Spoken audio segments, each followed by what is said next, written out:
If we really want to love, we must learn how to forgive. Mother Teresa. If I'm angry and unforgiving, they will have taken the rest of my life. Anthony Ray Hinton, a 30-year death row inmate. Forgiveness is not an occasional act.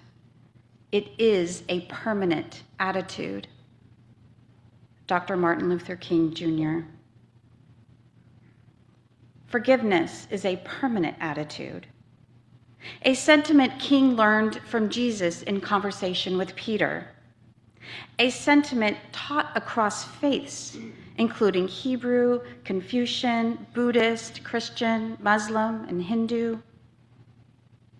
Forgiveness is a permanent attitude. What then is an invitation to forgive? First, I'll tell you what it isn't. The invitation to forgive is not an invitation to forget. The invitation to forgive is not an invitation to condone or excuse. It's not an invitation to ignore or deny. The invitation to forgive is not an invitation to reconcile. I came to the topic of forgiveness by way of other people's curiosity. In March of 2021, I published a poetry book that chronicles my early experience with shame, which I have spoken about here, after I unintentionally harmed a friend of mine. And I'm going to refer to that today as the big mistake. In-person events were still rare in early 2021, so the book launch was on Zoom, bringing together friends and family and readers in an intimate space from across the country. But it was during the Q&A session at the end when someone asked if I had forgiven myself for the big mistake. And then another person asked, but kind of in a different way. And then another person asked about forgiveness. Reflecting on the event, the theme of the Q&A became clear.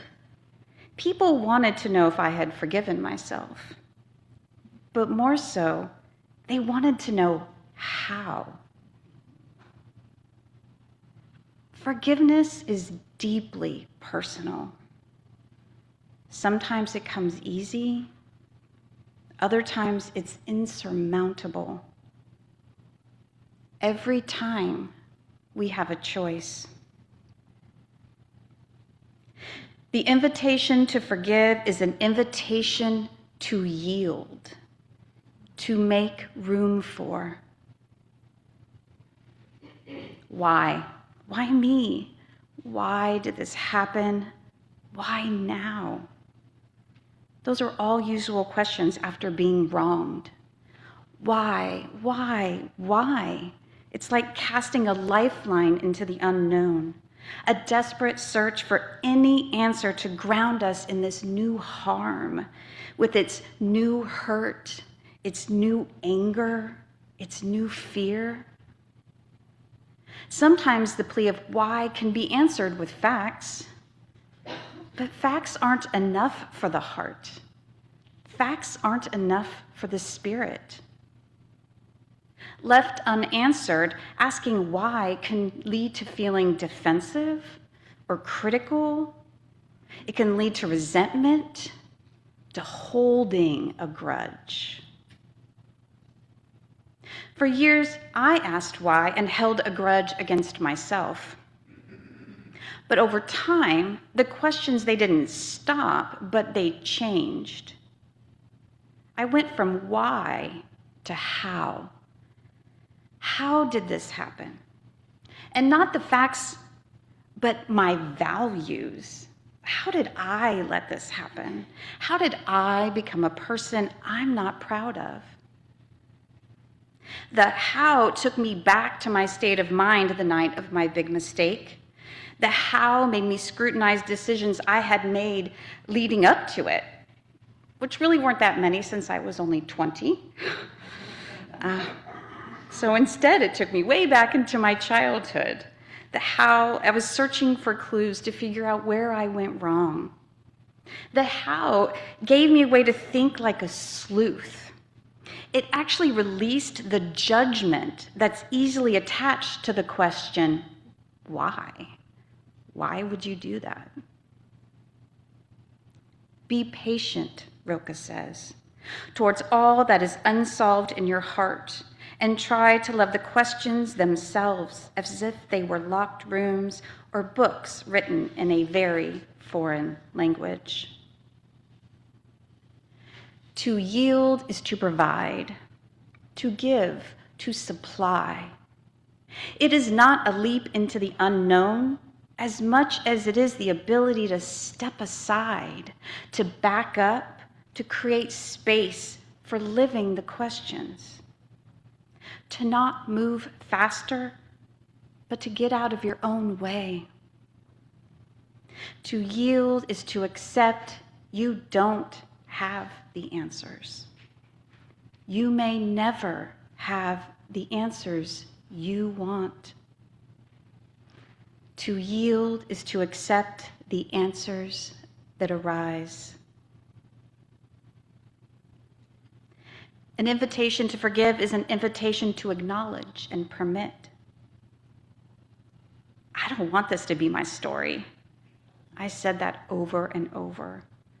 As a writer and as a 20-year-old at the beginning of adulthood, I knew I would have to tell my big mistake story, as much as I didn't like it, and I didn't like it a lot. But I knew my story was also my path forward. And I was stuck. I don't want this to be my story. I wish this never happened. Forgiveness couldn't start while I wished away the big mistake. I had to name it. I had to own it. I had to give permission for it to exist. And when I finally surrendered to its existence, which is the truth, which I saw as surrendering to my own existence, with all of my pain and all of my joy.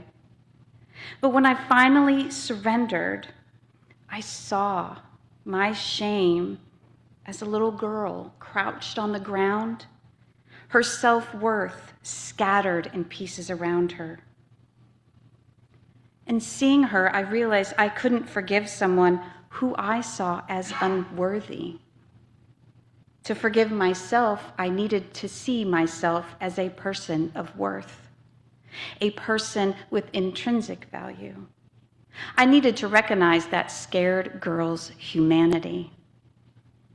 Acknowledging her helped me stop wishing away the past. And when I stopped wishing, I made room for the loneliness, the grief, the self-criticism to roam freely inside me. We can't let go of feelings that we don't own. Father Michael Lapsley. The invitation to forgive is an invitation to consider, to account for, to set down. After a poetry reading at Flyleaf Books in Chapel Hill, I talked with a woman who said she understood forgiveness. She has forgiven, but that she couldn't bring herself to let go. Letting go felt like she was letting the other person off the hook. Letting go doesn't mean forgetting. Letting go doesn't mean excusing or ignoring. Letting go doesn't mean denying your pain, your deep grief. A year or so after the big mistake, I walked out of work in downtown Wilmington and saw a man carrying a hobo sack, or a bindle. The sack had an image of the earth that covered the round part. So I stood there watching him walk away, carrying the world on his shoulder. My shame picked up its own metaphorical hobo sack right there on the sidewalk, placing the weight of the earth on my shoulder.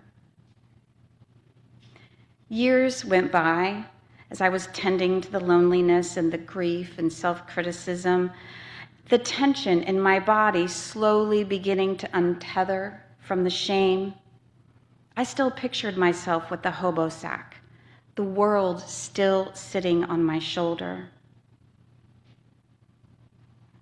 Intellectually, I knew letting go was an important step in healing, that there would be some closure, a door closing. I also knew, though I didn't fully believe it yet, that letting go was equally important to my personal growth, to my ability to be present in my life instead of hooked into the past, that there would be a renewal, a door opening.